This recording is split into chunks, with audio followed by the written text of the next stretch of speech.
Hello everyone! Today we will talk about the science without which there would be no modern internet, about cryptography. During this course we will consider the following topics, in which we will learn the following. A short history of cryptography. In this lesson we find out how cryptography originated, the first and most famous ciphers, how they work, and what was the reason for their creation. Consider simple mathematics and sophisticated algorithms. We will see what underlies cryptography. And of course, we will try to explain what is randomness and why it's so important. Consider the theory of numbers and find out what is the groups, rings, and fields. Cryptographic systems with a secret key and public key. What is cryptographically strong systems and what tasks they solve? Integrity, accessibility, and confidentiality of information. We will review the main protocols that implement authentication and e-signature, and then we will send a confidential message. We will also consider cryptanalysis and describe substitution and transposition cipher. We will try to implement the man-in-the-middle attack, and explain the difference between RSA and AES, how to get hash functions, and how the modern internet works.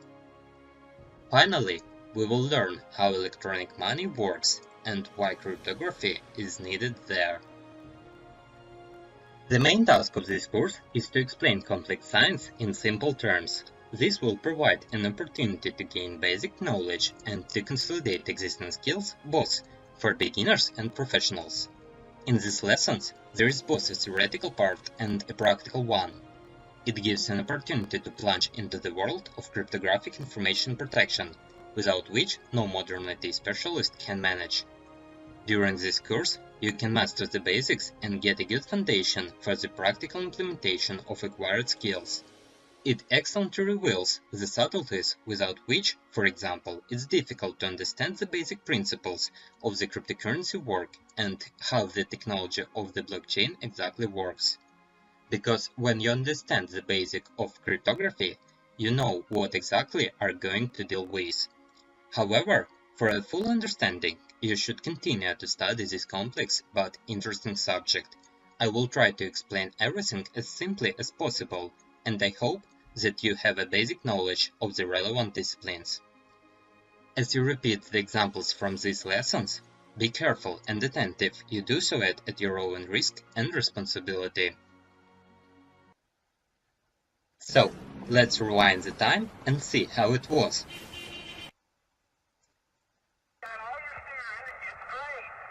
A little back. Back. Back. I said back. What is this? Oh, no. I said back. Back. Back! Not so long ago. A little forward. Just a little. Enough. So, no one knows exactly how long ago cryptography originated, but it's obvious that it was born around the same time as the first people learned to write. People understood from the very beginning that any information carries a certain value, and if you write something down, and even more, so share this information with someone else, there is a high probability that it will become known to others.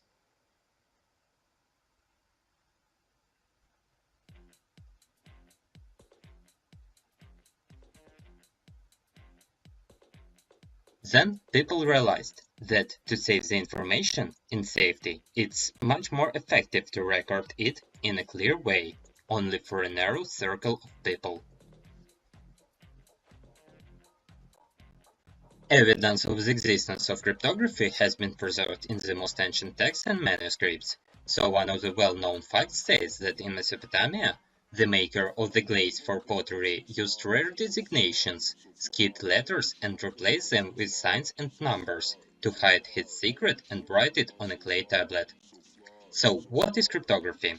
In simple terms, it's a science that studies the methods by which you can turn any understandable for the perception information into a complete nonsense.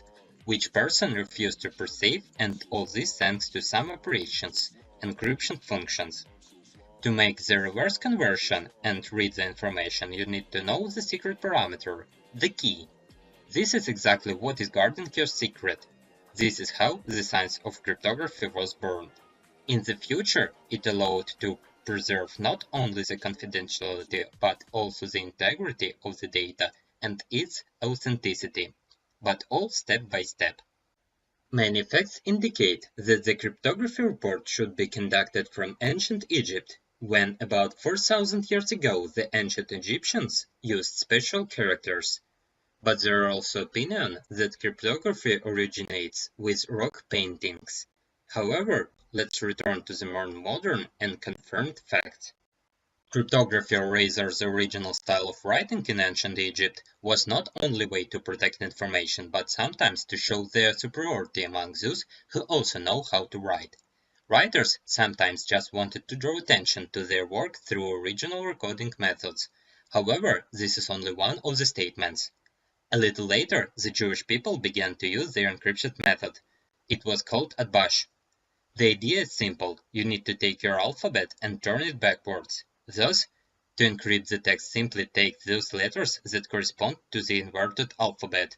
It looks very simple, but do not forget, in those days, most people did not even know how to read. Sometimes, as a secret parameter, used individually teams. So, in ancient Sparta, use the skytail. To send a message, you had to take a cylinder and wrap a strip of fabric or paper on it in a spiral. Then, write the text on one of the planes or along all edges. As soon as you unwound the parchment, the message turned into a set of letters. To read the text, you needed a cylinder of the same length and shape. This is very convenient because the secret object could be a stick, which is so easy to pass to someone without suspicion. And that's how it looked. Simply throw out a note if you're threatened. This method of encryption was very often used by the Greeks during the military operations in which they were so actively involved. The Greeks left many references to the cryptography. The cryptography development received thanks to military affairs. Encrypt information using skytail was not so reliable. Simply wrap the parchment as long as it does not appear readable text. Thus, Aeneas Tacticus, who was a famous ancient Greek figure, is credited with several works in which he allegedly described some of the encryption techniques, known as Aeneas' disk, Aeneas' ruler, and book cipher. Disk Aeneas slightly changed the encryption rules. You ask why? Look, Aeneas' disk is a disk of small diameter with holes. The number of these holes was equal to the number of the letter in the alphabet. To encrypt the message, you had to put the letters of the alphabet in any order. The main thing that each letter was placed strictly under the hole. Further, the text was recorded using an ordinary thread. The thread was wound through each hole, which correspond to the letter of the open text. And that's all, no more records. To decrypt the text, it was necessary to have the same alphabet in the same sequence. Unwinding a thread, the addressee of the message received record in the back to front. Once the thread has been unwound, the cipher can be considered destroyed. This protected from intercepting the parcel and trying to decrypt it by enemy. Since there was no text, and once the thread was unwound, it was difficult to repeat the whole message. At that time, it was quite progressive, and if you remember now this example, then you will see that these are the first basics of the methods that will form the basics of the modern cryptography. The allegations that after that Aeneas improved his instrument and came up with a ruler, and according to this it was a prototype of a substitution cipher. The ruler was exactly with the same holes that matched the alphabet. For encryption was enough to hold the thread to the hole and tied a knot in front of the letter. Then wind it further. In the end, it was necessary to pull out the thread and pass it to the addressee. There is no more huge disks. If someone suddenly stops you, then who cares that you have a string in your hands? But Aeneas did not stop on this. Some facts indicate that the idea with the holes in the book is his too. It's enough to hide the needle in a haystack. The mechanism is quite simple. To convey the message, it's enough to make barely noticeable holes in the book above the desired letter. Knowing the key, it was possible to decipher the text, and to confuse the opponent with the superfluous holes. On the question, what happened with the book, the answer is simple. Mouse. Exactly military affairs led to the development of cryptography. Namely, cryptography has made our modern life what it is. Thanks to Polybius square, the Greeks were able to safely transmit messages over distances. Polybius square consisted of squares 5 by 5 cells long. Inside the square, in each cell was written the alphabet. For communication at a distance, it was necessary to have at least two identical squares. No text or objects. Further, to convey the message, the Greeks had enough to use the torch, where the letter A was designated as 1 and then 2 torch, which was equal to the letter that was on the bottom. Taking the message on the other side already know that the letter Z was A. Thus, the messages could be transmitted safely over distances, which is convenient in the conditions of the deposition of troops, saving time for the delivery of messages within sight of each other. Well, the most popular example that is in all textbooks on cryptography is Caesar cipher. Why is it so popular and what is so special about it? The answer is simple. Caesar cipher is a substitution cipher, which can already be considered a real cipher in the modern sense of the word. Most importantly, it has a full-fledged mathematical model that includes plain text, hidden text, alphabet length, and key. Caesar cipher has stronger cryptographic properties. It works very simply. For example, you have both plain and closed text characters. For encoding, the symbols of a closed text should be placed under the characters of the plain text, on one condition.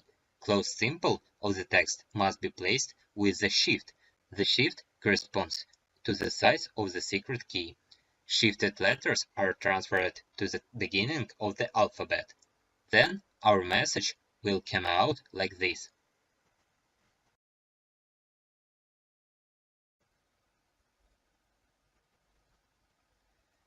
In the Middle Ages, monalphabetic ciphers were widely used. But with the development of mathematics and the increase in the number of educated people, methods of hacking ciphers using frequency analysis began to be used. Thus, the manuscript of Al-Kindi mentions the technique of solving the cipher using a method that allows to unravel the cipher by analyzing statically distributed individual characters in the closed text. We will talk more about this later. It was in the Arab countries in the Middle Ages there was an active contribution to cryptography. So, in the works of Ibn Washia, describes the ciphers which uses multiple alphabets, thus avoiding analysis of the frequency of occurrence of characters in the text, at the same time as in Europe continues to use monalphabetic ciphers, and only over time began to use homophonic substitution cipher. Homophonic substitution cipher is a substitution cipher in which each character of the plaintext is replaced by one of several closed text characters. The number of replacement characters for one letter is proportional to the frequency of this letter. The first known mention of this cipher dates back to the 15th century. Perhaps it was the Crusades that convinced the Europeans to think about the problem of secrecy. Since the 13th century, cryptography in Europe has been actively developed thanks to the Church. Monks actively began to write tracts about the concealment of texts on the orders of monarchs and other politicians. According to some sources, in Venice was even created an entire organization that dealt exclusively with cryptography.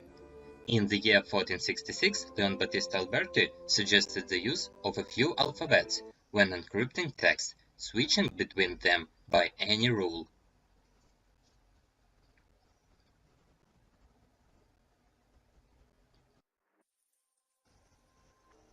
A little later, Johannes Trithemius described a method that allows you to encrypt each following letter of plain text with a shift cipher using a keyword, but this method had its drawbacks. The key was used again every time a new word began, and the same words were encrypted in the same way. Over time, this principle formed the basis of the Vigenère cipher. In addition, Trithemius noticed that you can encrypt two letters at a time. The entire alphabet was written with a shift on the principle of Caesar cipher, starting with the letter A and ending with a full shift to the entire length of the alphabet.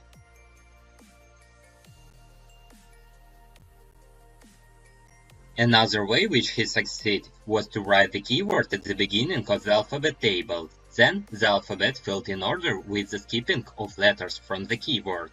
If we needed to encrypt a character, the lower character was chosen as a closed text. If the character was at the bottom, then take the top letter.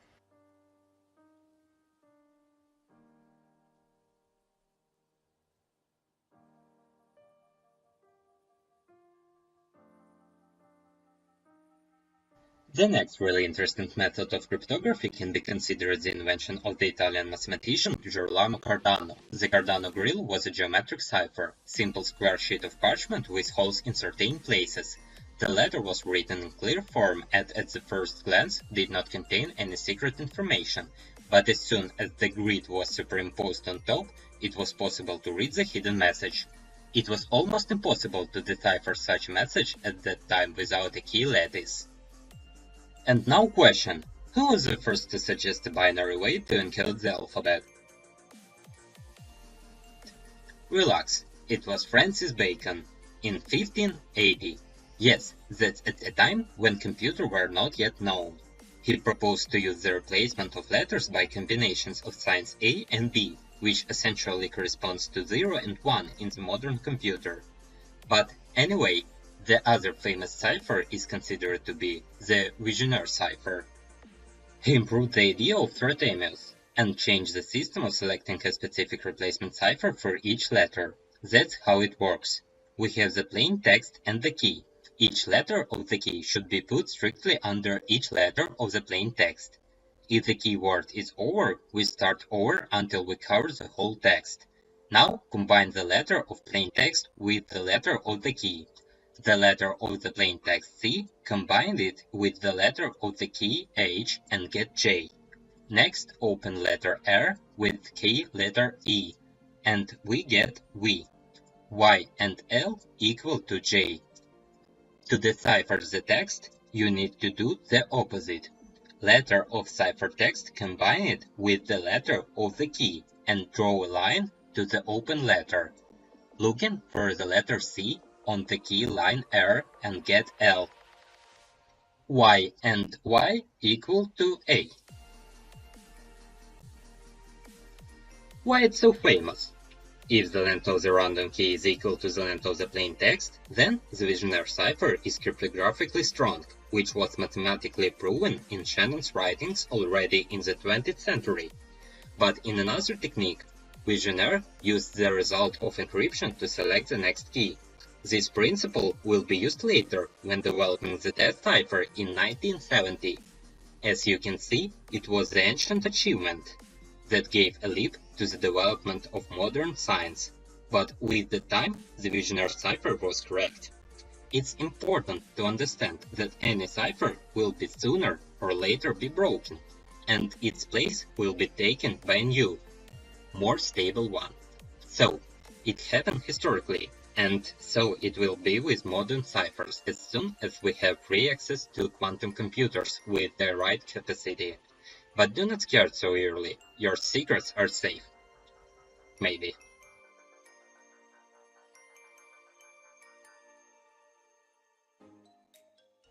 But one time, the world saw a really good cipher, and it was a great cipher. It wasn't that great, but it was interesting enough.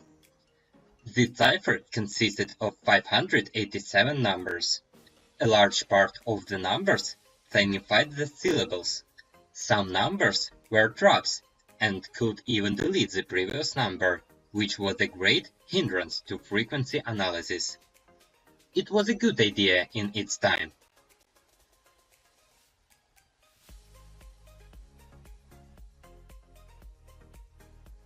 The cryptanalyst Etienne Baziris was able to decipher the orders of Louis XIV, in which he ordered to imprison the man with mask, and he deciphered it only after 200 years.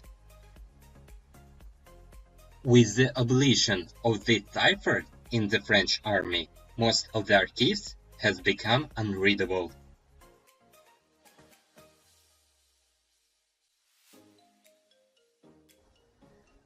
In the area of seafarers and Spanish colonization of America, the method nomenclator was especially popular, which served as a pointer to geographical names, and a special role was played by the replacement of letters with numbers and a code from bigrams.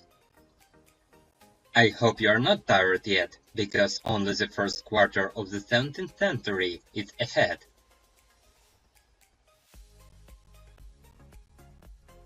In France realized that it's necessary not only to encrypt, but also to decrypt messages.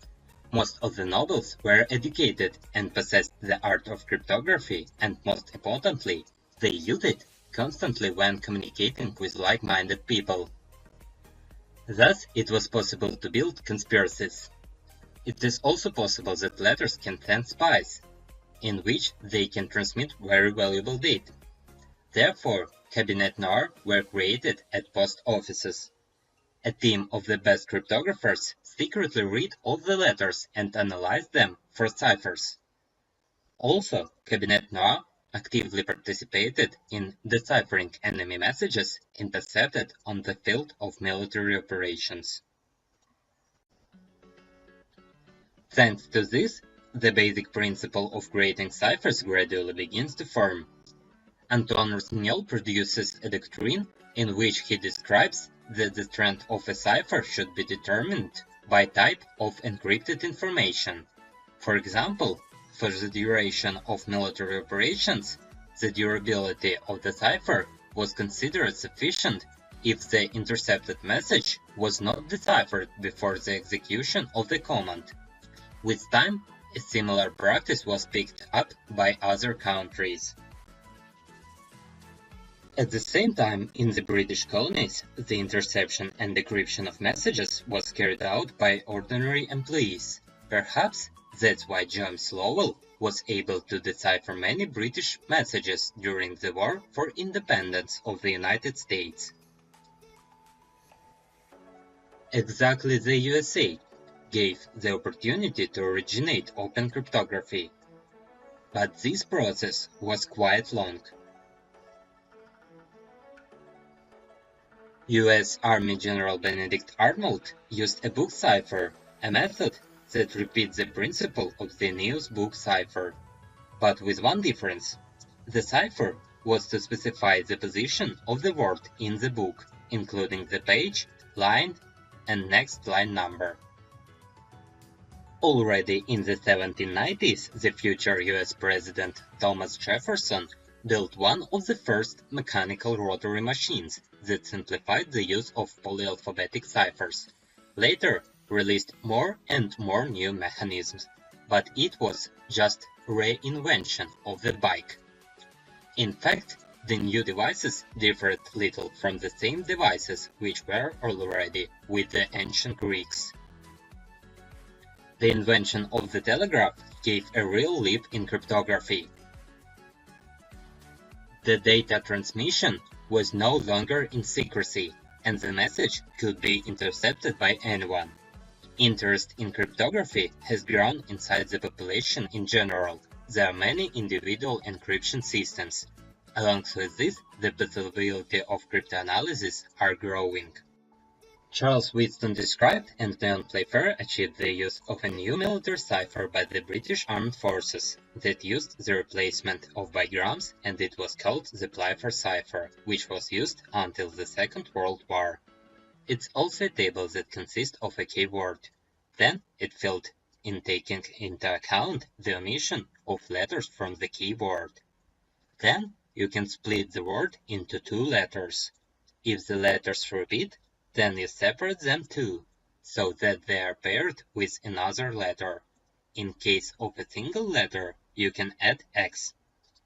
If the character of the source text bigram are found on the same line, these characters are placed by the characters located in the nearest column to the right of the corresponding characters.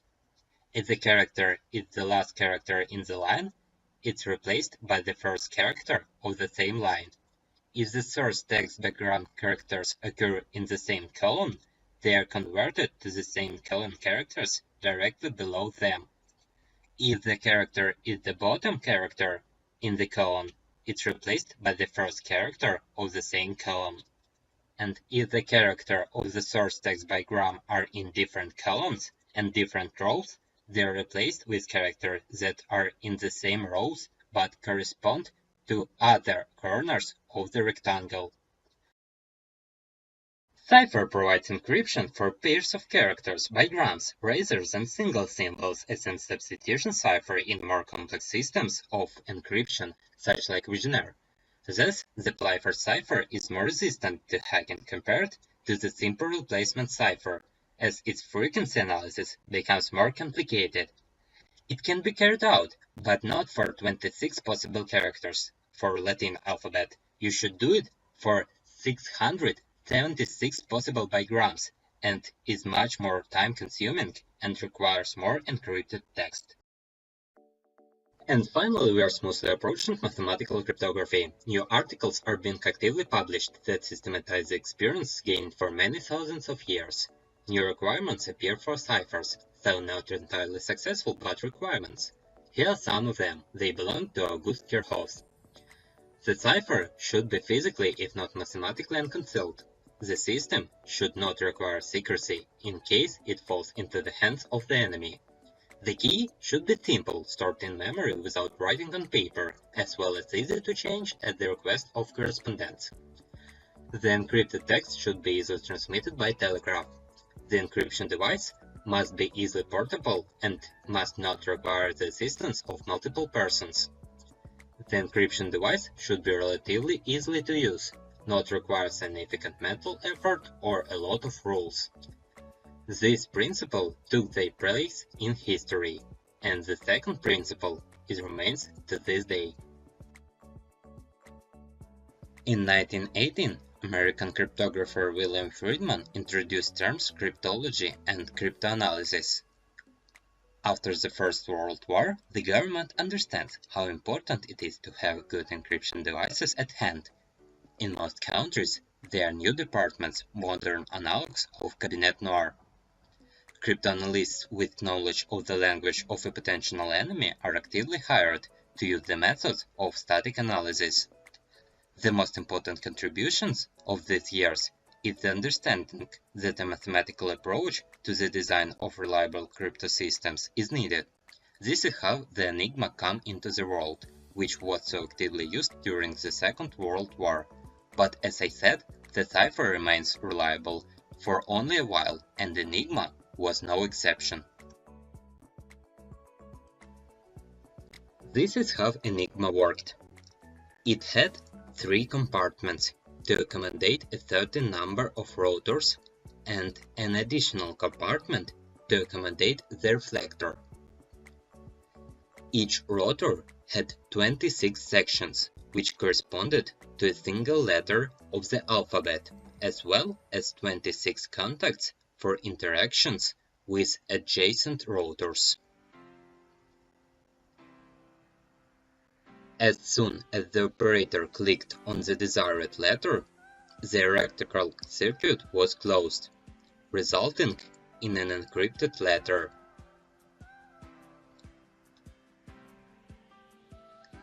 The circuit was closed by the reflector. After entering the letter, the far right rotor moved forward, thus changing the key.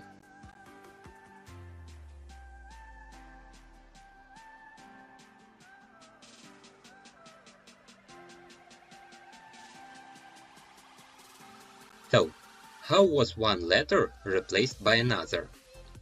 Within each of the rotors, 26 different switching circuits were installed. For example, If the input of the first rotor receives the letter H, then the output should be only J, and no other letter anymore. Getting this letter on the second rotor, it would have transformed into X, and so on. That is, each rotor executes the task in terms of communication. So, what role did the rings play? Consider the following example. We establish rotors 3, 2, and 1, and the order of rings C, V, and R. Press the A key. The extreme right rotor will turn forward one step, that is, the letter will move to R. The rotor in the middle will also turn forward to the letter V. So, our letter A begins the journey from the first compartment in which the rotor 1 is installed and on which the letter R is already exposed. Already before you get to the first rotor, letter undergoes its first transformation, namely, the addition of the letter R modulo 26. In fact, it's Caesar cipher.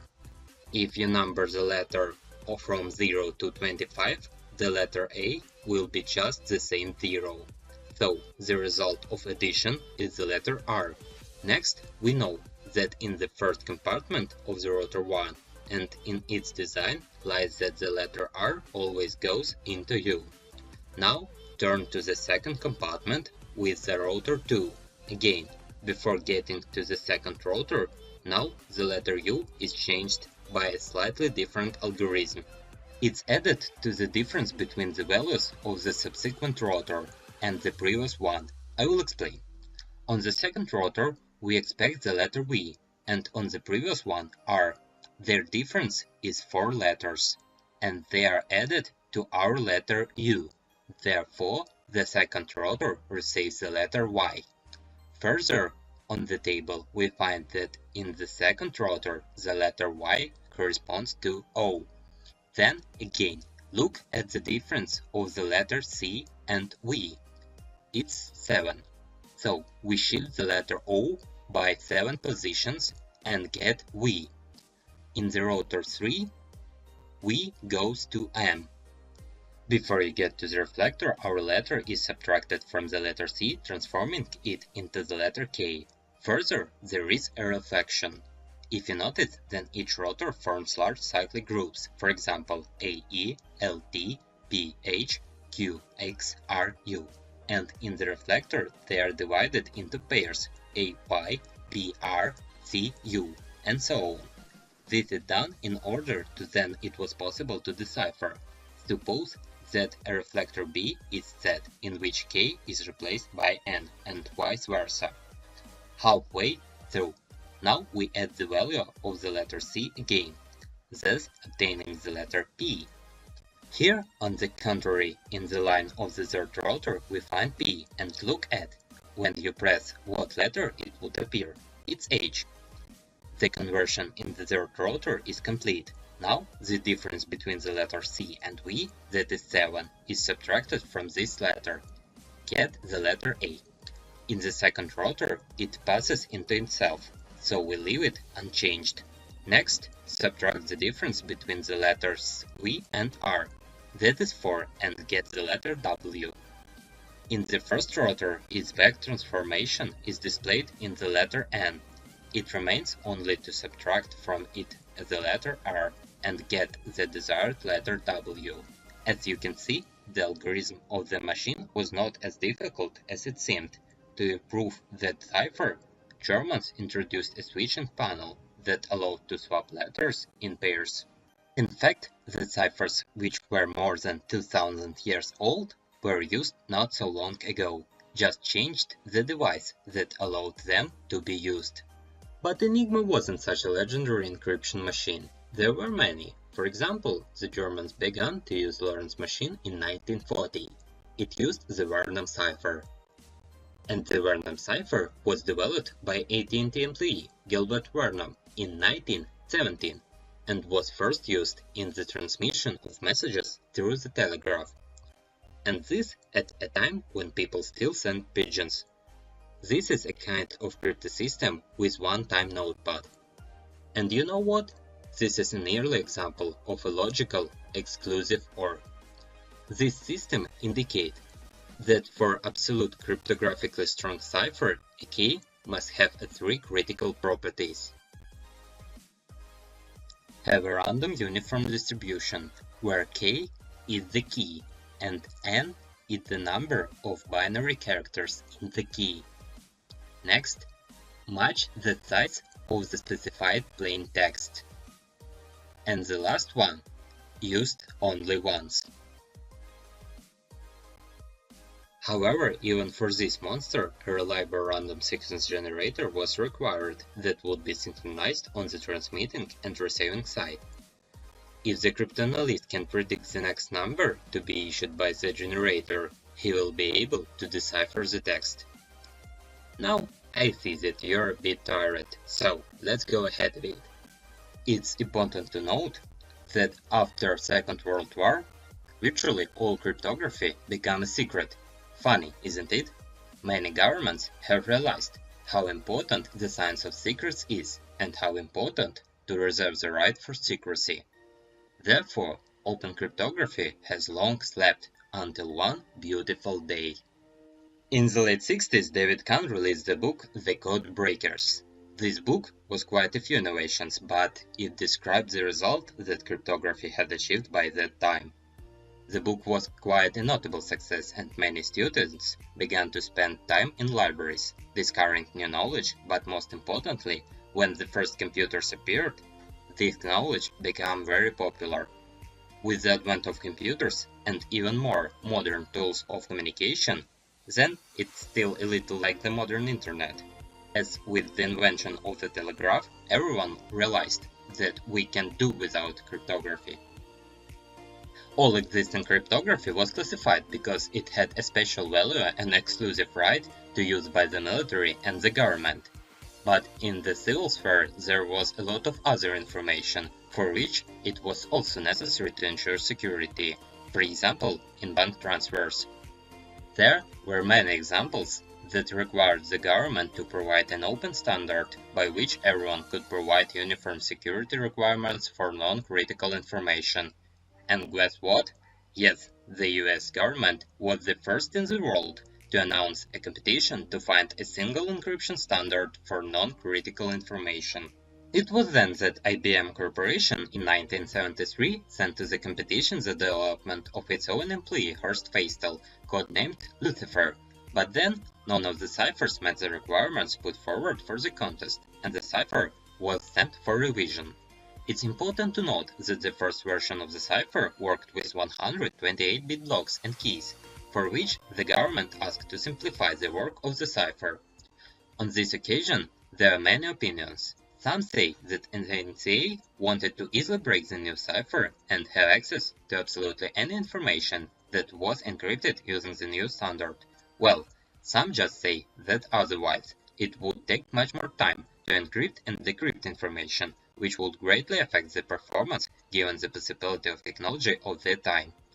In any case, Feistel was limited to 56 bits, which allowed eventually to accept this cipher as a standard and was called DES, which kept for a very long time.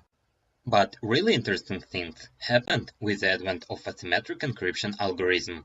The first prototype was described in the work of Whitwell Diffie and Martin Hellman, New Directions in Cryptography.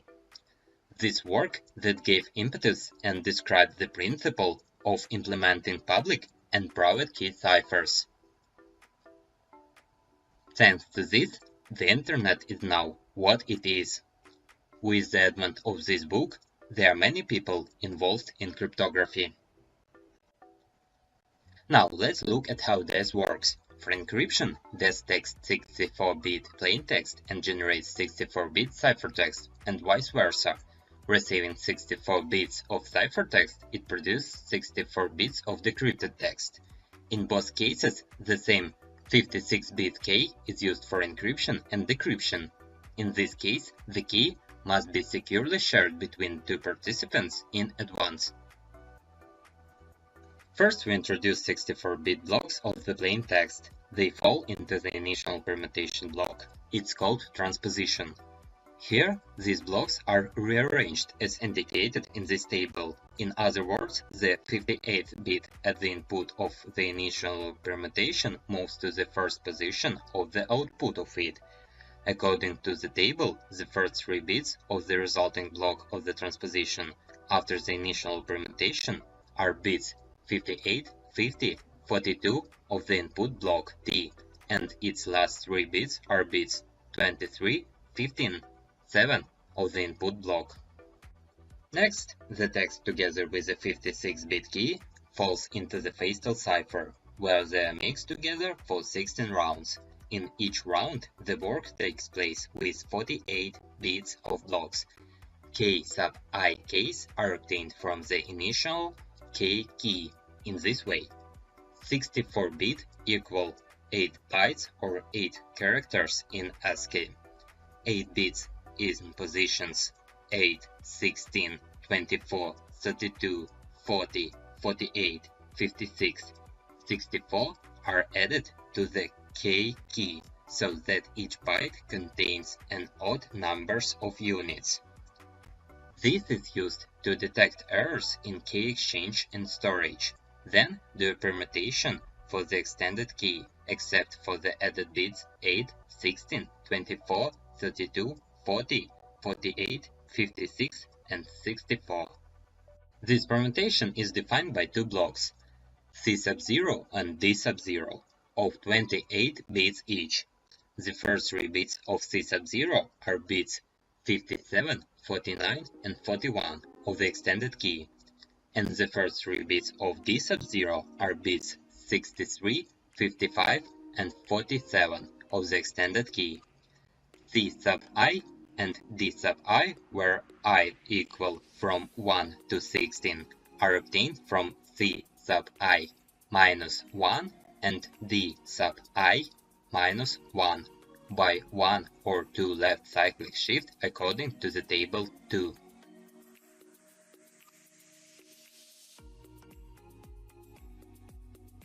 The key K sub I, where I equal from 1 to 16, consists of 48 bits selected from the bits of the C sub I and D sub I vectors. It's 56 bits, according to the table 2.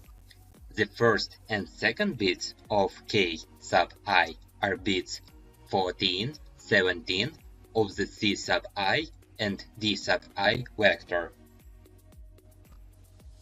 Then all the blocks move to the final permutation where the expansion takes place. The p-box expansion serves to extend the 32-bit block R sub I minus 1 to 48 bits to match its size with the size of the black round. The R sub I minus 1 block is divided into 8 sections per 4 bits each. Then each section is expanded to 6 bits. For a partition, the input bits at position 1, 2, 3, and 4 are assigned to the bits at positions 2, 3, 4, and 5 respectively in the output. The first output bit is the input first bit of the previous section. The sixth output bit is the first bit of the next section. If partitions 1 and 8 are considered adjacent partitions, the same rules apply to bits 1 and 32. Also, the relationship between input and output can be determined mathematically, but the p-box is set by the table.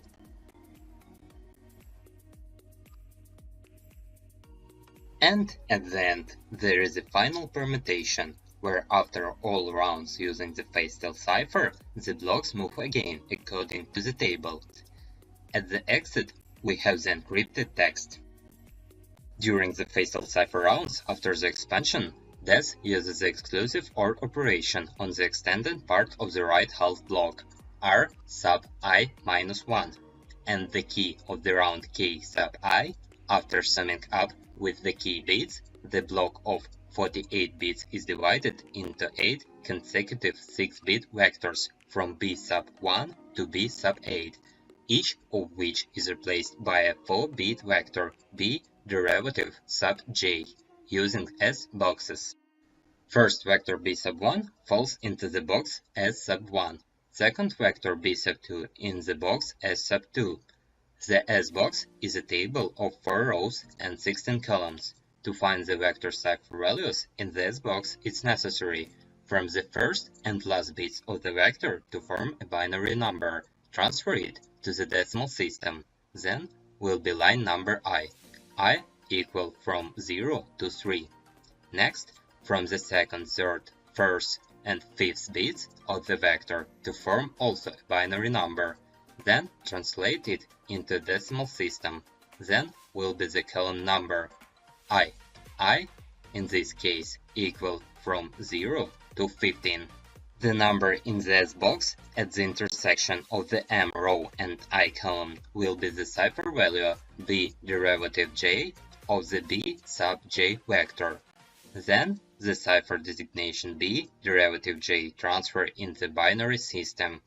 And this is the result. I know it's a little hard to understand, but this is how it works. Let me give you another example. RSA. This encryption algorithm allowed the exchange of secret information without having a preselected private key. RSA is used all over the world. Here I will explain a simple principle. In the symmetric cipher you can use the same key, but in a symmetric one you can encrypt the message only with the public key, and you can send it anywhere. If you want to decipher it, you can do it only with the secret key that you must keep in secret. The main features of these keys is that knowing the private key, you can find the public, but knowing the public, private key cannot be found. Let's say Alice wants to get the message from Bob, and she can't give him the key. Here it's needed the RSA. To do this, she needs to create a public and private key. The public key we can send to Bob. Alice generates two prime numbers, approximately of the same length. Let's denote them as P and Q. Then she must calculate n, which is P multiplied on Q. Then you need to use the Euler function, where phi of n equals P minus 1 multiplied on Q minus 1. Now we need to find the value of the open exponent. Let us denote it as E. E should be an odd natural number that has no common divisors with phi of n. N and E is the public key, and we'll send it to the Bob. Now we need to calculate the private key, denoted by the letter D, where D is k multiplied on phi of n plus 1 and divide by E. K is the coefficient, the natural number. It's selected so that D was integer. Let's try to take 1. As you can see, it's not suitable. Now 2. Here, excellent. This number suits us. Take 2 as our K. If it does not fit, then you must either generate a new prime number or to change the E. D and N is a private key, and we keep it secret. Now, if Bob wants to send his message, he takes Alice's public key. So, the message M equal 23. He takes Alice's public key and encrypts it. C equal M to the E power modulo N. So we get this number, that's our encrypted message. Now, Bob sending an encrypted message to Alice. Alice will decipher it in this way. M is equal to C to the power D modulo N. And as you can see, this message from Bob. If instead of the private key D, you put there the public key N, you will not understand what this message is. That's how simple it is. But it's been more than 3000 years before we learned how to use it. From this moment, the modern history of cryptography began. But even given the complexity of the systems, sooner or later they will be hacked. And all this will happen to the moment as soon as there are new computational capability or invent a new algorithm for cryptanalysis. In the next video, we'll talk about how easy or difficult can be mathematics in cryptography.